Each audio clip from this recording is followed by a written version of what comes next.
Hey everybody, it's Leah Gordon. How are you doing? I have a big problem with staying consistent. Okay, I'm gonna take my glasses off. I always get blinded.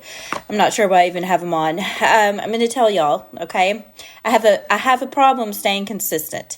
It's with a lot of things in my life, like cleaning, like exercise, like diet, like with work.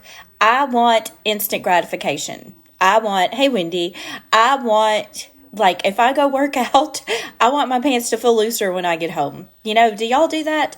Like, if I clean the house, I clean it super great, and then I come home the next day and a person has messed it up and not picked up after themselves. I'm like, and I'm not negative. Like, I'm not like, why did I clean? That was a waste of time. It's hard for me to stay consistent, like to keep the house clean and to tell the kids, look, you've got to pick up after yourself. You have got to help me in this battle. Hey, Amy. Hey, Susan. Hey, everybody. I have to take my glasses off so I can't see. So, I'll answer the comments when I'm done. My glasses blind me. When this Ricky light comes back at me, I'm blinded by my glasses and it's very distracting. So I have to take my glasses off to do videos. Now with the gym, I posted some before and after pics, and I check into the gym a lot, and that is for my benefit, and plus, it gives me something to post every day. Hey, I'm at the gym. Look what music's playing. Or yesterday, okay, I have a friend, y'all may know him, Noah Kinsey. He's like, he gives me a lot of workout advice. He has for a long time. It's just something he does out of the kindness of his heart. And I had talked to him about my gym routine. It was, I do weights, and then this is what I was doing. I was going to the stair stepper for about 20 minutes, and then I would get on the treadmill and I would run until I wanted to die. Sometimes that was 2 minutes. Sometimes it was 7 minutes. But the most I ever made it was 7 minutes. I would run until I was going to fall off the treadmill. And that was my workout routine. And at first, it was really hard to stay consistent because I was checking the scale. I was checking the scale 2-3 times a week, if not every day. I would weigh myself in the morning. I would do it before I ate. I would take articles of clothing off and then weigh myself again in the hopes that I was really losing weight, but I could not make the scale move. I could not make that scale move I changed my diet. I was at the gym. I was working out super hard and the scale wouldn't move. And I was so mad. And so then I would get off track because I wasn't seeing the results I needed to make it worth my while to stay consistent. So Noah said, throw the scale away, burn it, get rid of the scale. So I stopped weighing myself. And Noah, he's on a fitness journey himself. He's lost a lot of weight. He's got in very good shape. So I know that he's doing what I'm doing. So I believe what he says. So, hey. So I stopped weighing myself. I stopped it. I stopped looking at the scale. And I went to the gym and I listened to the advice Noah gave me. He said I was doing too much. By doing that cardio at the end, I was burning more muscles than fat. I needed to keep track of my heart rate and hit my maximum heart rate within a certain range. I don't know, I have it written down. And then instead of running at the end, I need to do the stair stepper. So I've incorporated those changes, and like, I'm not weighing myself. I don't know what I weigh.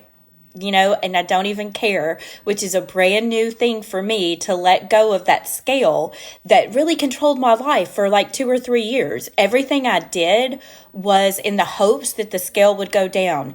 And it did go down. Okay, the scale did go down, but then it got to a point where it stopped moving. But I think that's when like my body was maybe making changes. I don't know, because I'm wearing sizes that are a lot smaller and I can tell the difference in photographs. So being consistent did pay off, even if I didn't get that immediate payoff. And I'm still working.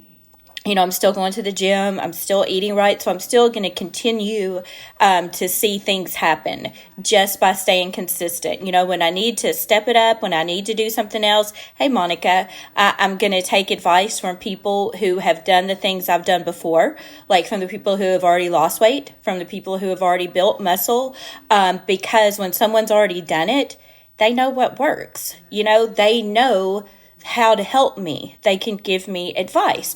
And I'm really grateful that I have friends in my life who share that advice with me.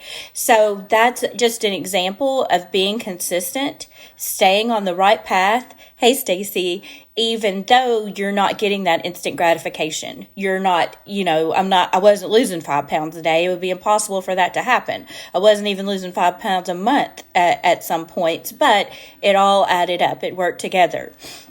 So there's a couple other things in your life where you need to be consistent. So I'm still working on staying consistent with organization, because as I organize stuff, I lose something and I have to find it. So I mess the whole place up trying to find what I lost. And then I have to go back and reorganize, or I can just leave it in a mess. And so I'm learning how to be consistently organized, to make organization a part of my life. And that's still a battle I'm working on. And I have some friends who have even helped me with that. A while ago, a friend sent me that condo book, The Magic Art of Tidying Up, I think. So I've watched the videos, I've done that. But that's, again, where friends come in and they're like, she's struggling with this, she needs help. So here I am to help her. And I hope I'm the same way towards my friends. I help them when they need it. And now I'm going to talk about consistency in your business with direct sales, with whatever. I'll tell y'all a story I was thinking about this last night. With direct sales, you kind of learn to duplicate what people who have succeeded before you do. So it's really similar to like taking people's advice who have lost weight and who have built muscle. They know what to do. They know how it works for them. So listen to their advice. Follow the steps that they give you. Watch what they do. That's kind of how it is in direct sales and network marketing. When you see someone who has had great success, and you watch what they do, and you ask them a question and they give you advice, follow the advice. And the same thing is true of weight loss, direct sales, your skincare, organization, whatever. You have to be consistent. Okay, you have to learn the steps. You have to do them until they're routine. You have to be consistent, and then you have to teach people how to do the same things you do. And it can seem repetitive. It can seem like you're learning things for no reason. It can seem like you're doing the same things over and over with no gratification. You're not getting any kind of instant gratification, but people are telling you to do it, so you keep doing it. And I'll tell you like the pluses and minuses of that. Make sure the person that you're taking advice from is actually at a point where they're growing, they're having success, and they teach you things that are useful. They shouldn't just say, if you ask somebody a question and you chose them as their leader, as your leader or your mentor, they shouldn't say, go look it up. It's all in there in front of you. You're an adult. Go look it up. I have a huge problem with that. Some people say, well, I'm not here to hold anyone's hand. You don't have to hold someone's hand, but you can help them get started. If someone asked you a question and you know the answer, why wouldn't you answer the question for them? Why would you tell them to go look it up? You can answer the question and say, for future reference, this is here. This is where I found it. But being a good leader and a good mentor does not mean you're holding someone's hand. It means you're investing your knowledge into another person, and you're preparing them to be able to lead their own team and to be able to answer other people's questions. So when people say, whoa, I'm not a hand holder, I'm not going to do that, I'm thinking, well, okay, you may not be a hand holder, and that's fine, but you're also not a leader. You are also not a leader. If someone chose you to be their mentor and you go tell them to look stuff up, why does it offend you when somebody asks a question? Okay, so that's just one of my things. So as you're learning from people, as you're following people who are helping you along your path, make sure they're actually giving you valuable information. So when you pick a leader who tells you to go look someone else up, go look a question up, you could have joined 1 million people who are going to tell you to go look a question up. There is nothing special about that person you just joined. I'm just going to go ahead and tell you. When you're choosing a leader, Make sure they're available. Make sure they're helpful. Make sure that they are able to help you be your best person and actually earn money in what you're doing. So those are with things like weight loss, it's easy to see someone's results. You're easy to see someone post a before and after pic.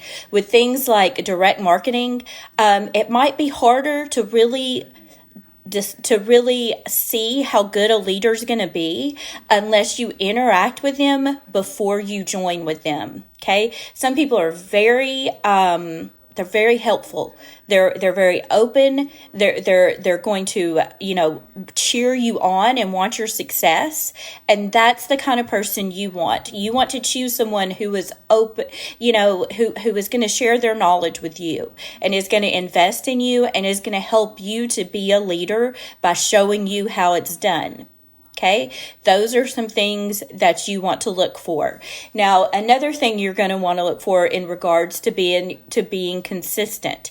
If you've been doing the same thing, for months and months and months, and you're not getting anywhere, then that may not be the right place for you, or you may need to start taking different advice. The thing about direct sales is usually in the beginning is when you kind of explode. That's for some reason, that's when you get the most attention and the most people want to join your team. After the newness wears off, you should kind of level off, but you should still always be adding new people to your organization and new clients who want to get the products that you offer. If no one is buying what you have to offer, then you need to look at different products to offer people, and that is, again, like with the weight loss. I, in the past, had bought lots of products for weight loss. I bought like energy pills. I bought shakes. I used to get these lipo shots, lipo B6 or whatever, and it didn't help me. Those things didn't help me. I tried it all. The only thing that actually helped me be able to lose weight is to control my diet and to exercise. Those are the only things. So if someone's offering me a weight loss product, I don't want it. I don't need it. It didn't help me. So if you're in that, they need to go find another customer. If somebody's messaging me about that, I'm going to say no, thank you, but I'm okay. So they're going to have to go find new customers because they're not getting it from me. I really think weight loss is the hardest thing to sell in this industry. I really do. So I applaud people who are able to find products that help them and to the people who can find the customers who are open to doing that. But regardless of that, if you're selling like a lipstick, most women wear lipstick. I don't know the numbers, but the beauty industry is a billion. It's like billions of dollars a year. People spend money on beauty products, billions of dollars. So this is an industry in which you should be having clients. People use makeup, they use skincare, they wash their hair, they use shampoo. So if you're selling a product along those lines, you should have customers. You should have people coming to you to either join for a discount or join for a business because this is a booming business. If you are offering products like these to people and you don't have customers, then it's either your approach or it's either what you're selling is not what people want to buy. It's either your approach or what you're selling is not what people want to buy. So there's things you can do to fix that. You can change your approach. You can market differently. You can use different social media platforms. You can do videos. There's different things you can do. Or you can look at the product you're offering and say, okay, no one wants to buy this. This is just a red lipstick. Anybody should want to buy this, okay? But you could say, for some reason, no one is buying this stuff that I'm selling. Should I look for a different red lipstick to sell? Sure. Look for a different red lipstick to sell. Look at different companies. Look what they have to offer. But if you're consistent, direct sales should snowball. Each month should get better. Each month you should have more clients, more people on your team, and a bigger paycheck. That's kind of how this works. You are growing every single month. So if you're not growing, take a step back, look at what you're doing, see if you're doing everything you're supposed to do, and then ask yourself, do I need to look at other options? But before you do that, I want you to do a few things, like look at how much time you spent working in the past week and see if you were properly compensated for the amount of time you put in last week. So if you, on your direct sales business, you worked 3 hours last week and you're thinking, wow, I should have made $500. Probably not. Probably not. I've never only worked a 3-hour week in this business. Never have I ever only worked 3 hours. But if you've built up a good business and you have a solid plan and you work 7 hours a week, you should be growing. You really should. If you have a good schedule to follow, if you have good products to offer, and you invest 7 hours a week, you should positively be growing. So if you did that consistently for a year, you could possibly be making $500 a month. You really could. Could you make $500 a week working 7 hours a week? If you're a professional, if you've really got that hour down and you use it wisely and you've built a team and taught them how to duplicate, sure, you can make $500 a week working an hour a day. But if you worked 3 hours last week and never in your business have you been consistent and you're mad because you didn't make $500 last week, then you're going to have to change your game plan. You have to take an honest look at yourself and the amount of time and the quality of the time you're putting into what you're doing before you expect huge results. Those are my tips. That is something I see from people who they don't understand how come they're not progressing. And you really just have, if you're not progressing in direct sales, there's really two things you have to look at: the way you approach it and the product you have to offer. Because at the end of the day, if nobody wants to buy what you have to offer, it doesn't matter if you worked 60 hours last week. If nobody wants to buy it, nobody's going to buy it. And you're not going to make any money if you're not selling what you have to sell. That's just how it goes. So be consistent.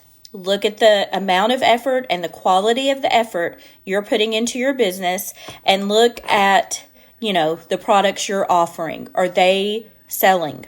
If you've been promoting the same products over and over and over and no one's buying, then you might want to look at switching your product lineup. Move to a different industry, move to a different company, find out what you can offer people that they're going to want to buy. I mean, at the end of the day, something is only worth what people want to pay for it. It doesn't matter how good it is. It doesn't matter if it's magic. If nobody wants to pay for what you're offering at the price you're offering, nobody's going to buy it. Okay, so stay consistent, but make smart moves. I have lots more network marketing tips. If you have any specific questions, get in my inbox and I'll answer them.